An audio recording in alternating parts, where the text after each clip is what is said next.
Yo man, what's up? Ito na yung Roma Ryan Blouse in the house. Tiktikman ko lang anong taste ng Nova. So, here we go. Nova. Wow guys. Sarap ng greens niya. Sarap siya kasi, greens saka rice. Yung mga greens. Rice greens. Sarap. Kinakain ko na palagi. Pag hindi ba ako, nagsichill lang. Mahilig kasi ako sa chips.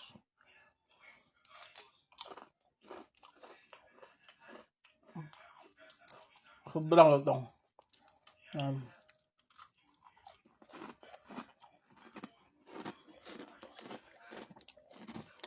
Gusto ka na kami sa pagkain ganyan kasi nandito ang papa ko.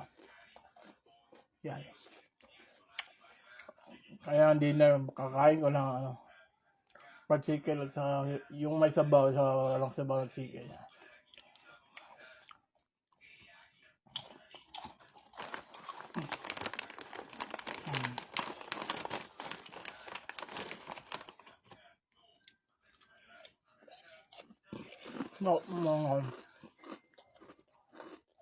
Sarap ng sarap.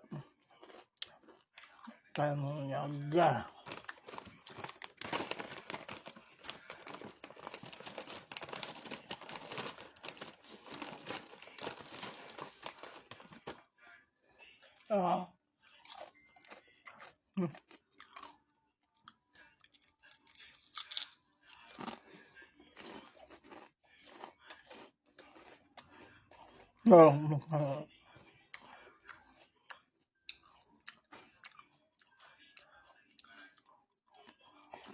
Talaga.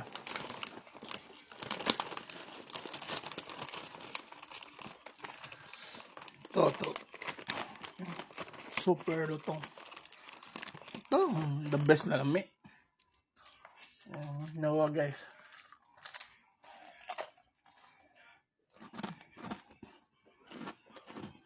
Madala lang pa talaga may Nova. Magsaya, magdalagal. Yun yung mga trip ko. Yung minsan pizza. Yan. Pizza tsaka price. Minsan nagkukok ako at saka nagsusoda.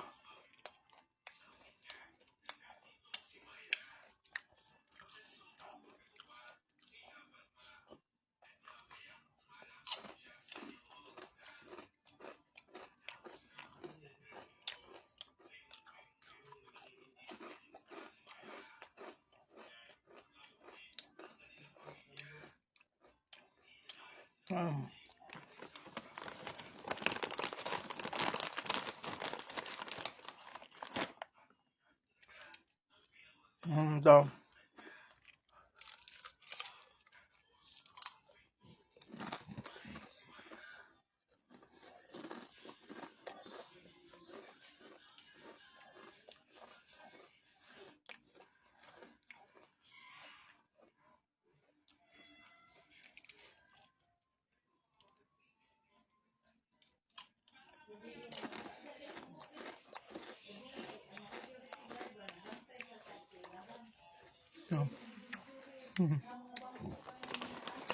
Sarap na.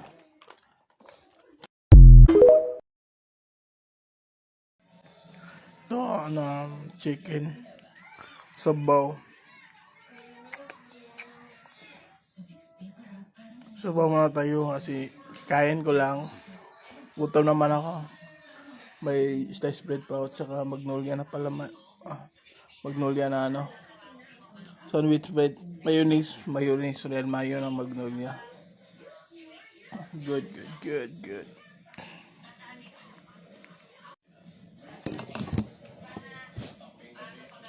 No.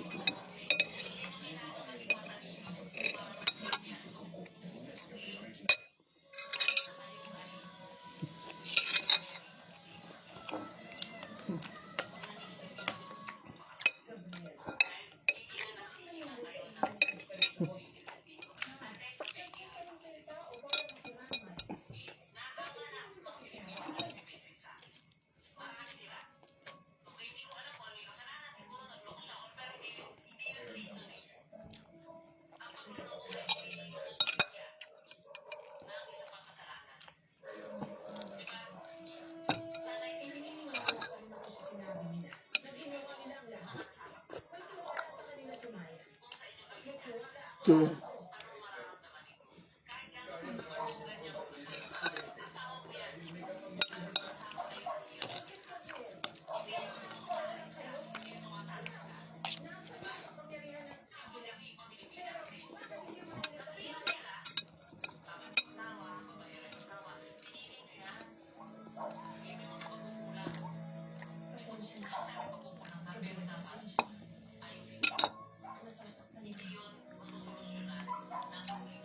no.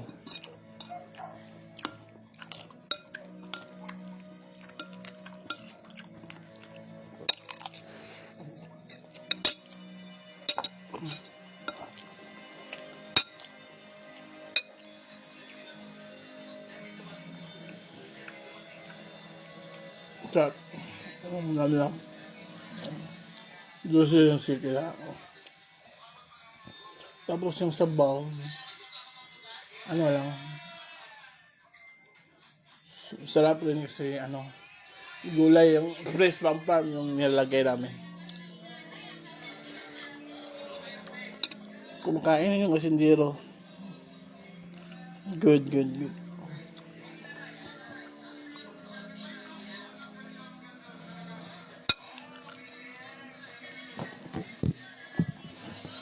See you in my next vlog.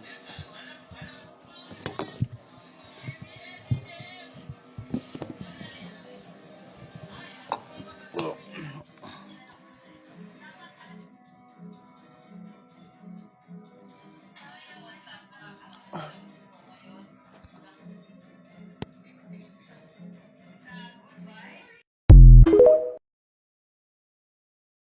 Sa ngayon, kakain ako ng ano, sulok, ribs, kilawin. Itong number, tapos kakain ako. Ito yung rice. Yeah. Rice. What's up, humans? Mandito na naman ako. Ryan Idlaus in the house. Kakain ako ng ano, sulok. Ito pala yung contact number nila. Ribs, kilawin. Red Sulop at Kilawin, to yung contact number nila. Kain ako.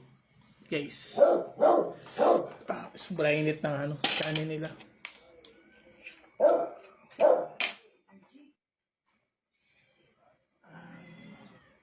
Sulop guys. Wow. Sarap nito. Mangkain ko nito, ano. Sarap pala ng suka. May sukang sa kalamay dito. Yan, sukang sa kalam. Sarap, sumanghang. Tapos mainit pa yung kanin. Sarap talaga. Sarap kasi maanghang siya.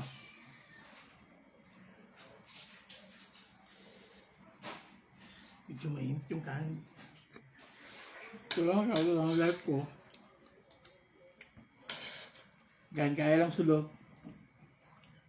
Chill lang sa yung mga tropa.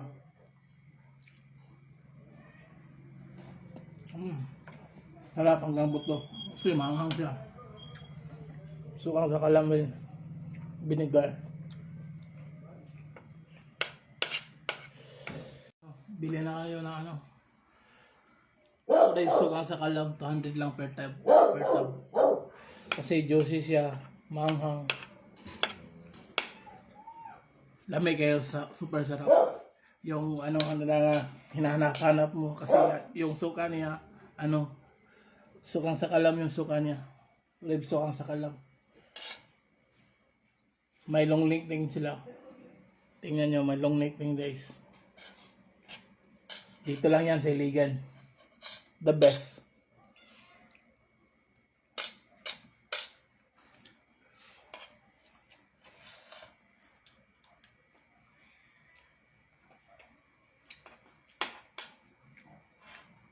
Anghang kasi.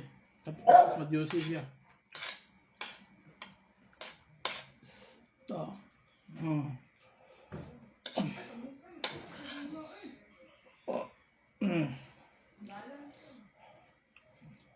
Sarap.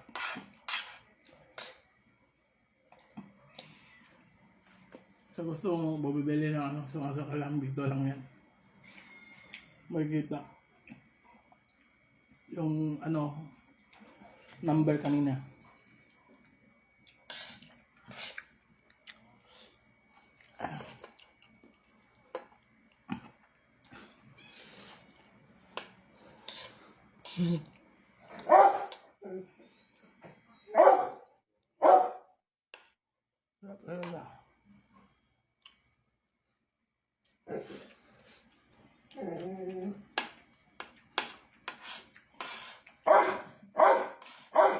Ako ba, extra rice naman ako. Ito lang naman ang life ko. Ganito ha.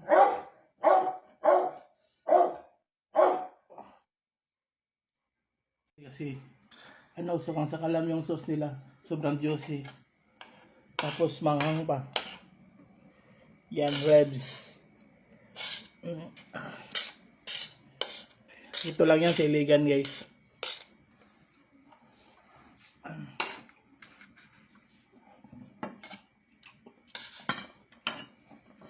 Ito yung feeling na, ano, gusto mo mag-chill, food trip. Tapos, ano, malapit pa dito yung may sulok sa amin. Sarap talaga.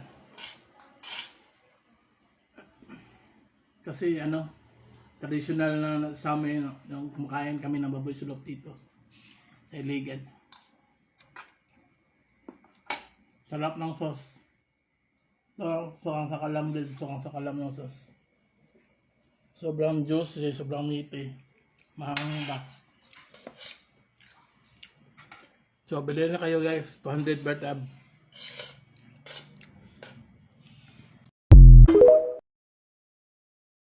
Morning, kain tayo. Ano, squid. Sumol shrimps. Tapos, ano, beef loaf yung ulam. Kain guys. Kain guys. So, gi-appoint na niya siya, wala siya gipagig eleksyon.